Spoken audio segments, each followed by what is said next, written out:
Quem é você? Quem sou eu? Quem somos nós? Afinal, qual é a nossa origem?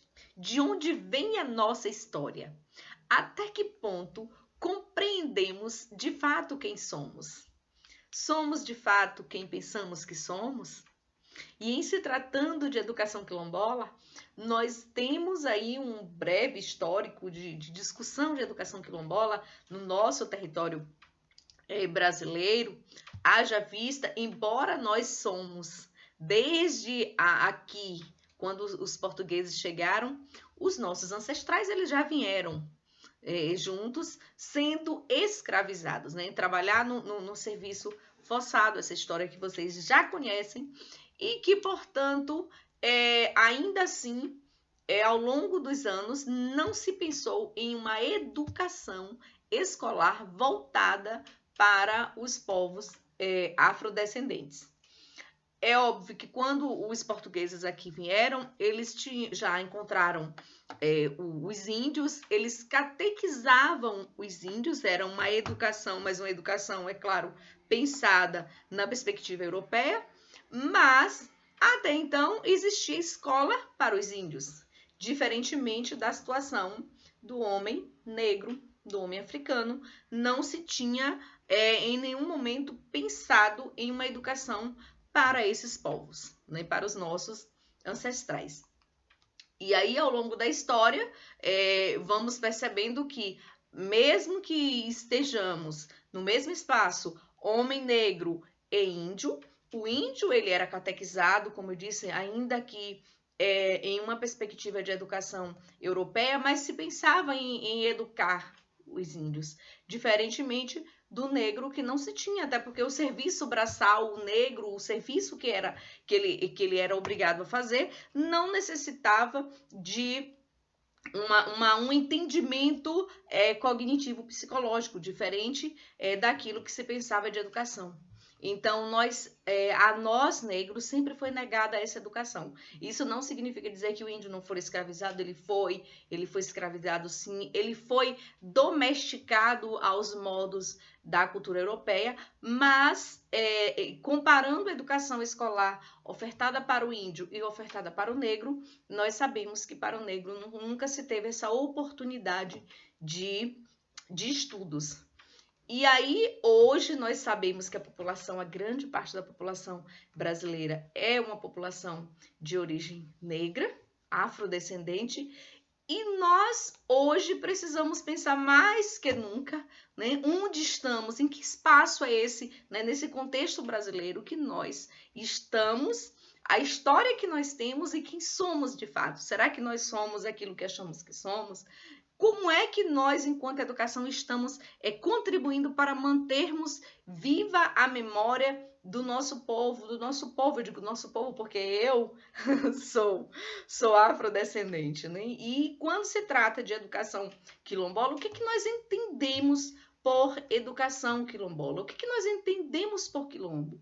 E essa nova geração, como é que tem contribuído para manter viva essa história desse povo e que construiu, que ajudou a construir essa história que hoje nós ouvimos e que em alguns momentos nós somos discriminados, nós somos estigmatizados, mas que precisamos ter esse empoderamento para a gente dizer, não, nós estamos aqui, nós somos quem somos e fazemos história porque temos essa coisa gostosa, né, de luta e de resistência.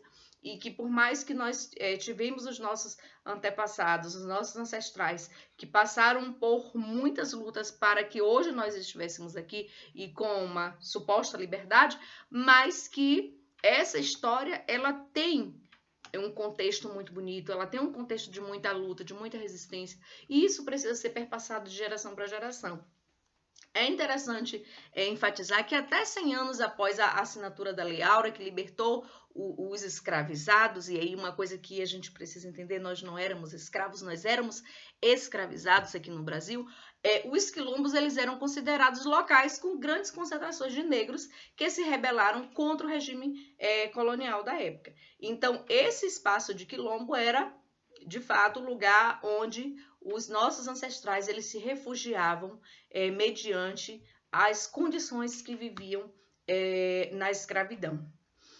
E aí, na Constituição de 1988, é considerada toda a área ocupada por comunidades remanescentes dos antigos quilombos, né? A comunidade quilombola ela passa a se delinear mediante a Constituição, enfatizando que toda essa área, ocupada por comunidades descendentes de escravizados, elas são chamadas de quilombos, né, quilombolas.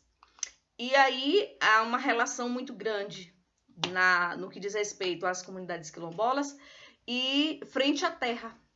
A terra, ela, além de garantir a subsistência do grupo, ela tem uma importância histórica e cultural, pois é nela onde acontecem as transmissões dos valores étnicos, morais, dos conhecimentos, definidos pelas manifestações, pelas tradições e pelo respeito à ancestralidade.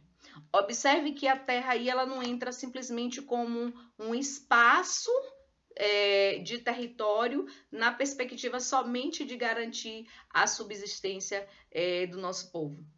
Ela tem um contexto, ela tem uma história, ela tem ali alguns valores que são perpassados de geração a geração e que, inclusive, a época de plantio, a época de colheita, todo esse processo de relação com a terra não necessariamente foi adquirido mediante a ciência, e sim mediante a tradição oral e que deve ser muito também levada em conta nessas comunidades. E aí, em 2003, surge a regulamentação quilombola. Na época, o presidente Lula, ele decretou que toda comunidade, de fato, descendente de escravizados, seria, de fato, aquela comunidade, uma comunidade quilombola, e com isto, toda aquela população teria direito a constituir e continuar a constituir seus laços de parentescos durante em meio a essa terra. Isso significa dizer que uma comunidade quilombola, essa terra, ela não deve ser vendida, ali deve ser passada de geração para geração, criar os seus laços, né, familiares, casar, enfim, é algo que vai passar de pai para filho, se assim quiser, e continuar na terra. Essa é uma forma de reparação aos danos causados aos nossos ancestrais. Então, as comunidades quilombolas, elas surgem, né? Esse decreto é uma resposta do movimento negro, mediante as lutas do movimento negro, à garantia de terra, né, de propriedade neste lugar, e não ter só essa propriedade, mas sim ser uma propriedade onde eu possa criar os meus filhos e os meus netos e por aí vai. E ainda assim, como disse, não é simplesmente um espaço territorial de dizer que esse é meu, me pertence, ou esse é da minha família, ou esse é do meu povo, mas é toda essa relação que se tem com a terra, que não é apenas uma questão de garantia de sobrevivência, mas sim de resistência, mas sim de memórias que ali ficam entrelaçadas nesse contexto de comunidade quilombola.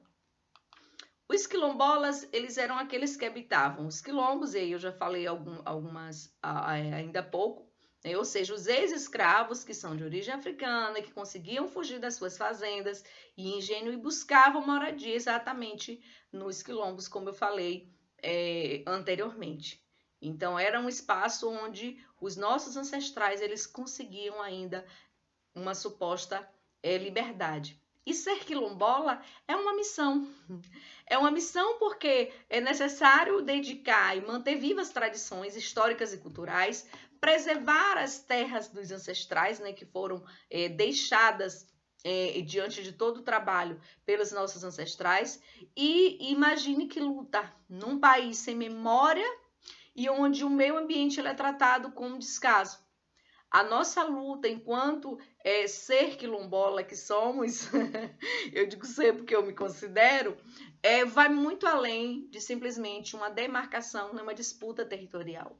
né? Manter viva a memória de um povo.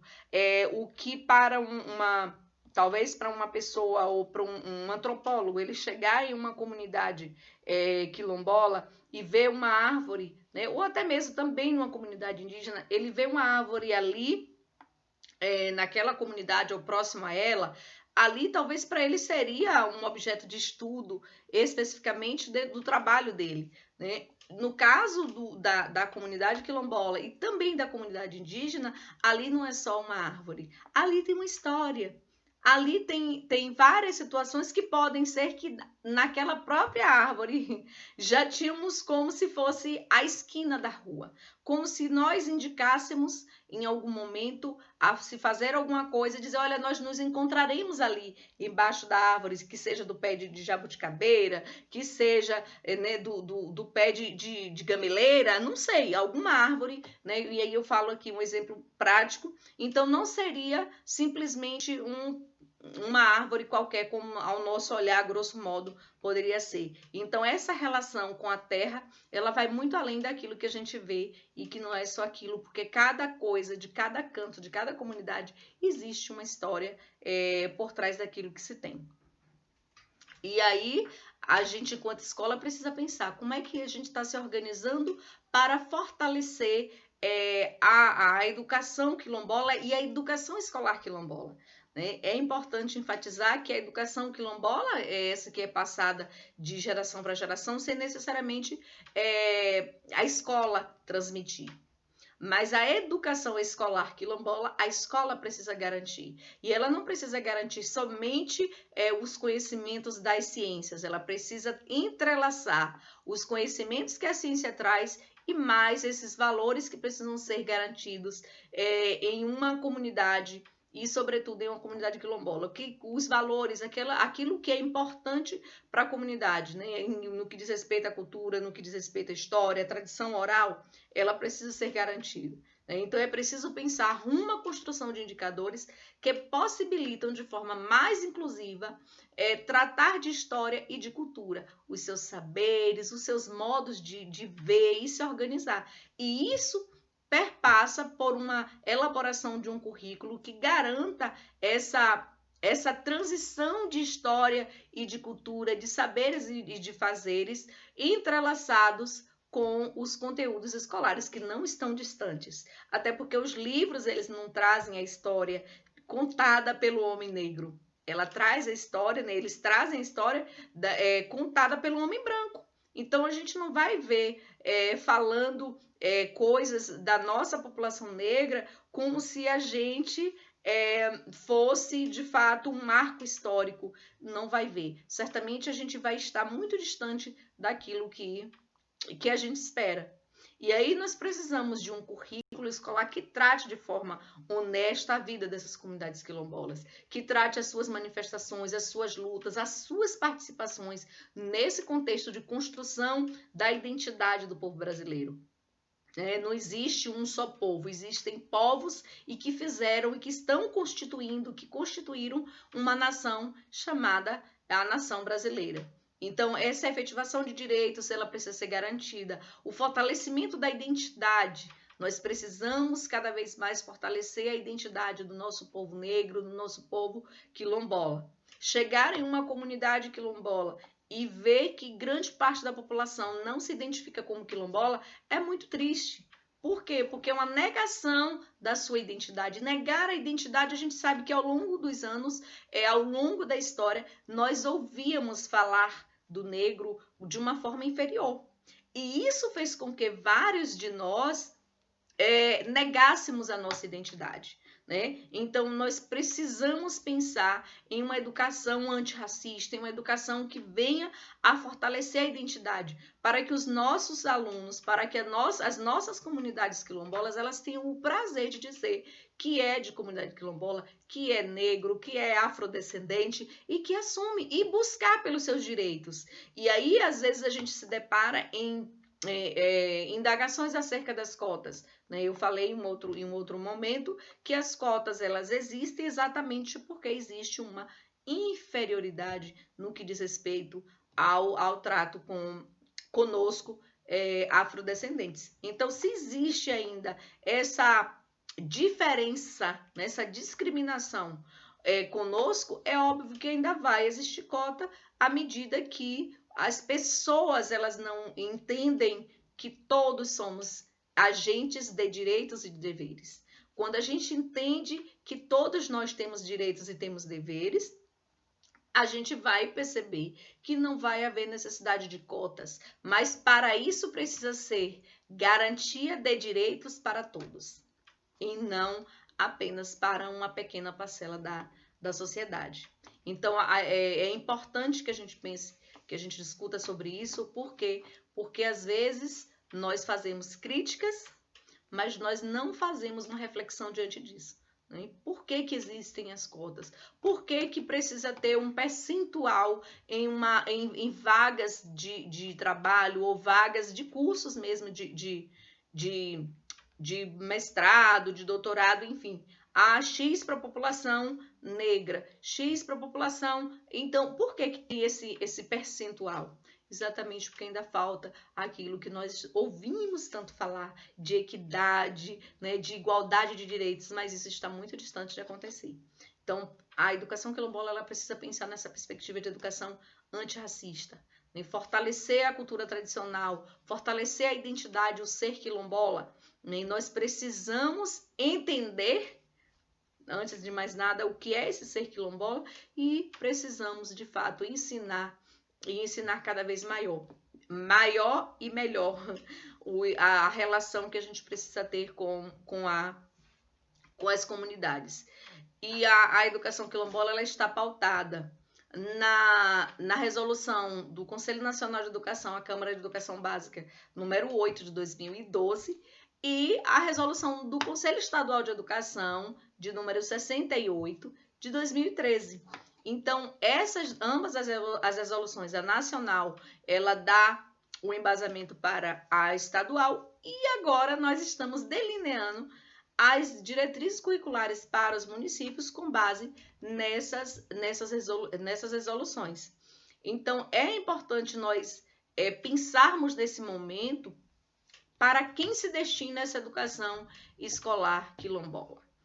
Primeiro, a gente tem educação quilombola, comunidades quilombolas, seja no campo ou seja um quilombo urbano, mas para acontecer na prática, a gente precisa adotar alguns princípios próprios da comunidade, que seja pela questão étnico-cultural, que seja garantir a legislação própria, ver o que está nas diretrizes de 68 e na de 2012 do Conselho Nacional de Educação, a formação específica e diferenciada que o professor precisa ter. Ele precisa saber onde é que ele está, em que espaço é esse. É um espaço de luta e resistência também, mas o que é de fato uma comunidade quilombola? Quais são os saberes e fazeres desta comunidade que nós precisamos valorizar cada vez mais? Estar trabalhando, como eu disse, cada vez em vezes maiores e melhores, não é? A participação das representações quilombolas, nós precisamos garantir essas representações nesses espaços. Essas lideranças, elas precisam ser vistas também como educadores, não como educadores como nós, professores, porque nós já fizemos um estudo direcionado para a prática pedagógica na escola. Mas essas lideranças, elas têm muito a contribuir no que diz respeito à comunidade quilombola, no que diz respeito aos anseios das comunidades, o que as comunidades pretendem, esperam da escola.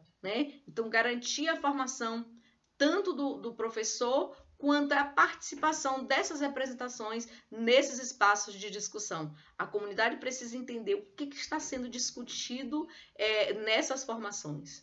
Então, é importante que a gente leve em conta o direito às identidades étnico-raciais. É preciso ser discutido a minha identidade, a sua identidade, até que ponto você, nós nos afirmamos enquanto afrodescendentes que somos. De fato, nós nos entendemos como afrodescendentes ou achamos que somos moreno, ou achamos que somos Cabo Verde, né? Como várias pessoas falam, não, você não é negro, não, você é moreno.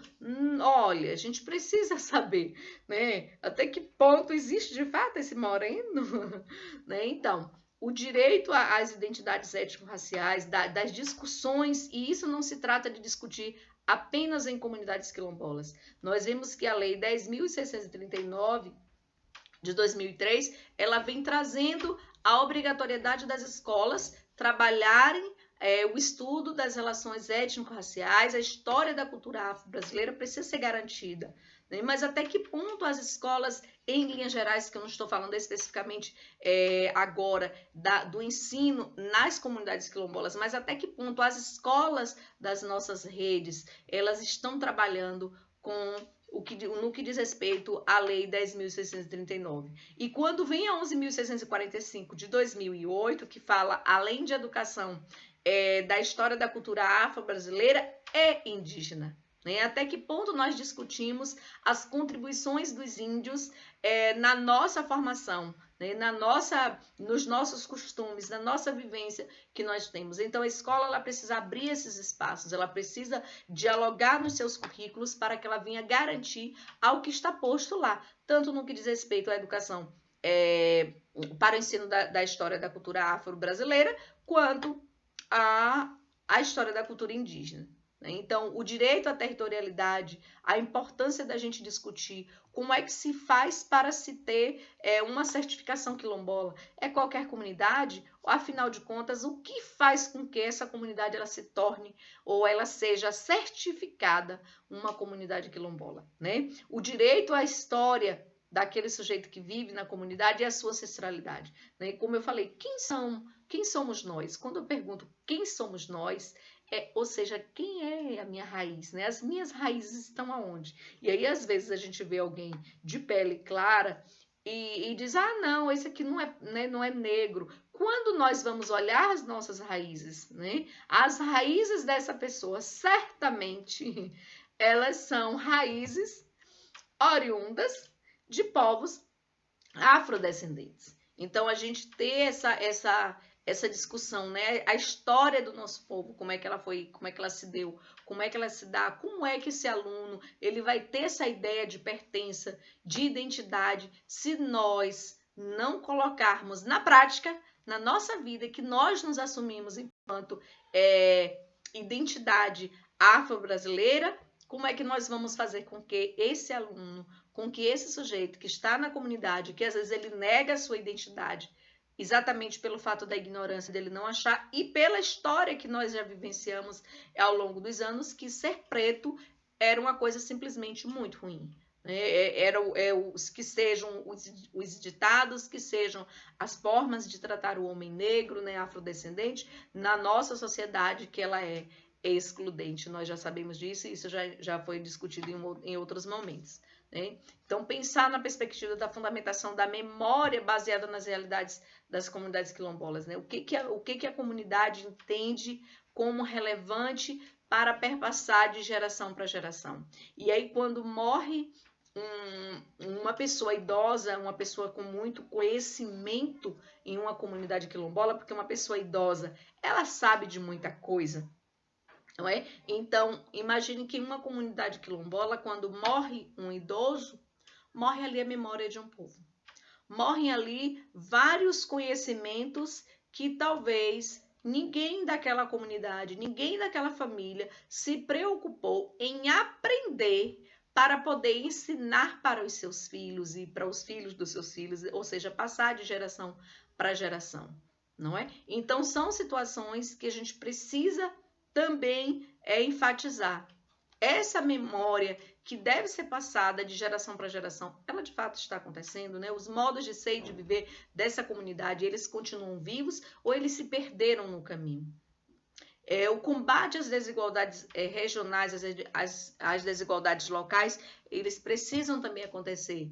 Nós, por mais que os documentos oficiais estejam aí dizendo, falando de equidade o tempo todo, né, igualdade como direito de todos, mas nós precisamos colocar isso na prática. Como isso se efetiva se nós vemos as desigualdades aí permeando no nosso meio. Por mais que às vezes nós vemos cada documento bonito oficial, dizendo que seja oficial no sentido de municipal, estadual ou nacional, dizendo a oportunidade dessa equidade, mas de fato ela está acontecendo. De fato, as nossas comunidades quilombolas, elas estão sendo garantidos os nossos direitos, os direitos dos nossos povos, né? Então, nós precisamos pensar um pouco mais sobre isso. Será que estamos, de fato, ofertando uma educação de qualidade para os povos dessas comunidades? Ah, mas eu não atuo na comunidade. Mas será que nós estamos ofertando uma educação de qualidade quando nós recebemos alunos oriundos dessas comunidades? Né? Em que momento nós estamos discutindo a educação como um direito a todos, gratuito, né, público e de qualidade? Quando falamos de qualidade, nós precisamos pensar se estamos atendendo povos de comunidades quilombolas, de comunidades de movimentos sociais do campo diverso. Nós precisamos saber quais são as garantias de direitos que nós estamos ofertando para essa população. Né? A manifestação da cultura, será que de fato ela está acontecendo? Ou nós estamos fazendo de conta que estamos manifestando a cultura apenas no dia 20 de novembro para que a gente não fique de fora das culminâncias dos projetos que são propostos, né, nas escolas? Será que nós passamos o ano ou uma unidade letiva ensinando de fato a história da cultura afro-brasileira e a indígena? Ou nós estamos apenas fantasiando no campo da superficialidade e fantasiamos o dia 20 de novembro como aquela coisa linda de dançar, de ir até o chão, e talvez o meu aluno ele não saia com nenhum tipo de conhecimento necessário para que essa equidade ela seja galgada, ainda que em passos lentos. Né? A valorização da diversidade étnico-racial, será que nós estamos valorizando nos nossos estudos? E aí, quando eu falo em estudos, eu não falo em simplesmente, como eu disse, atividades ou algumas ações superficiais para dizer que isso é valorização. Né? Então, quando eu tenho um conhecimento acerca da minha identidade, quando eu tenho conhecimento, e hoje eu tenho orgulho de dizer que eu sou afrodescendente, que eu sou filha de camponês e de camponesa, né? Sou uma mulher negra, então isso perpassa pela questão do conhecimento, isso perpassa pelas oportunidades que eu tive acerca de entender quem sou, e isso dá empoderamento. Né? Então, a escola ela precisa garantir isso. Pensar na promoção do bem de todos, sem preconceito. Imagine se nós estivéssemos em uma sociedade sem preconceito, certamente nós não estaríamos aqui discutindo a necessidade de inserir, de pensar nessa educação quilombola, nem tampouco também a educação indígena, porque nós estaremos entendendo que todos estavam com seus direitos garantidos, né? Direitos humanos, direitos econômicos, sociais, culturais, enfim, nós estaríamos muito bem garantidos no que diz respeito à qualidade e à equidade de direitos perante a toda a nossa população. E aí nós precisamos pensar em nosso currículo, na perspectiva de garantir ao educando o direito de conhecer o conceito, a história dos quilombos, né? Seja no Brasil, seja na Bahia, o protagonismo que o movimento quilombola e o movimento negro ele trouxe, né? A visibilidade, a importância da gente ver os espaços que são e que foram ocupados por negro. E hoje, quando eu vejo um negro ou uma negra em um determinado espaço, geralmente eu digo, essa daí me representa, esse daí me representa. Mas eu não quero só um, eu quero vários. Eu não quero só uma bailarina em um determinado programa, nem uma dançarina em um determinado programa. Eu quero vários, assim como a gente vê vários de pele clara, a gente também precisa ver, quando a gente pensa nessa equidade, é exatamente pensar. Né? Pensar não porque só tem, porque já tem um ali representando, eu não quero só um.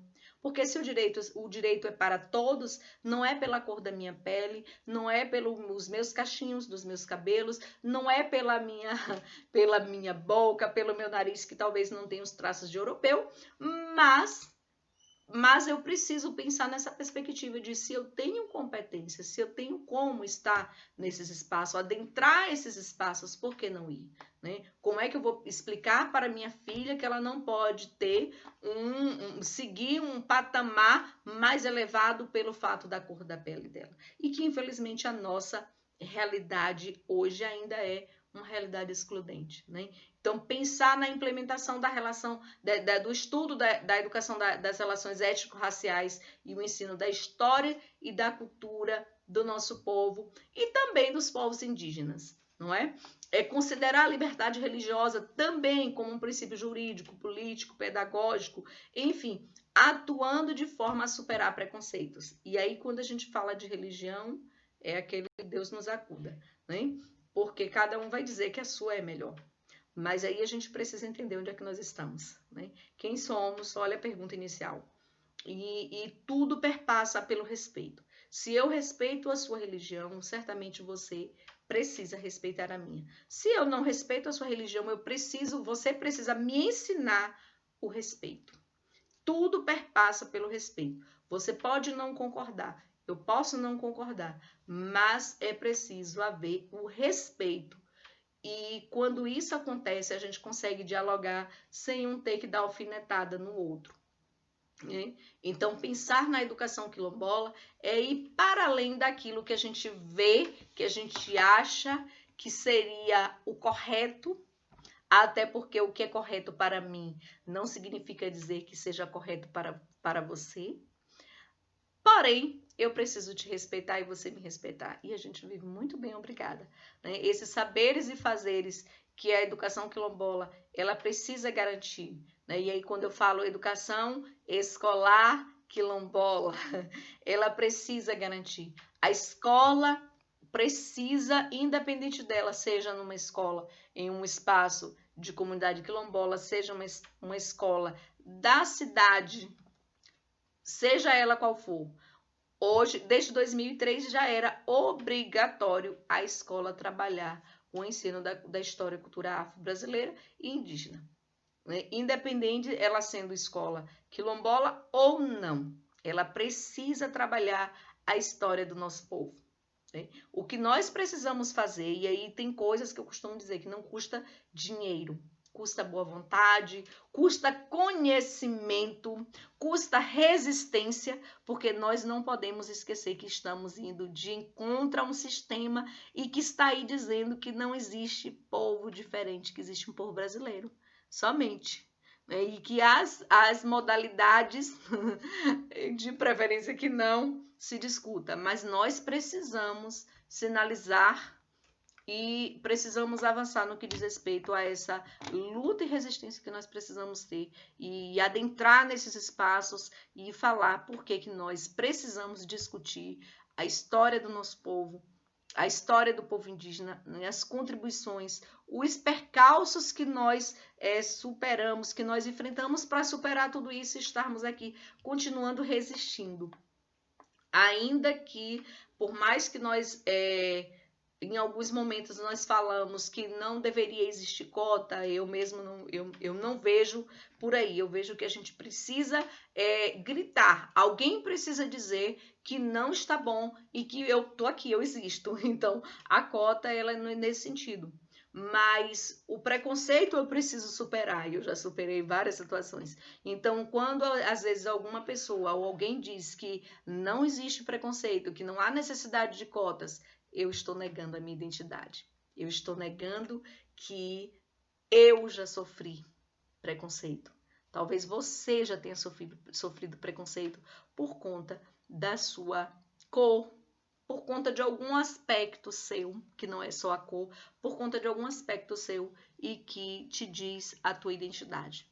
Então, aí a gente vai saber que existe ainda o preconceito, que existe ainda, né, a discriminação, que somos estigmatizados, que ocupamos ainda poucos espaços quando a gente vê algum tipo de discriminação com a gente ou com alguém nosso, né? Alguém nosso. E aí a gente vai ver o quanto isso dói, o quanto o preconceito dói, o quanto você, talvez que já tenha passado por isso, compreende tão bem o que eu estou te dizendo. Então, nós precisamos adentrar os espaços, nós, população negra, precisamos dizer: estamos aqui, estamos vivos, estamos resistentes. Somos quem somos porque fazemos uma história. Somos quem somos porque temos memórias que precisam ser perpassadas de geração para geração.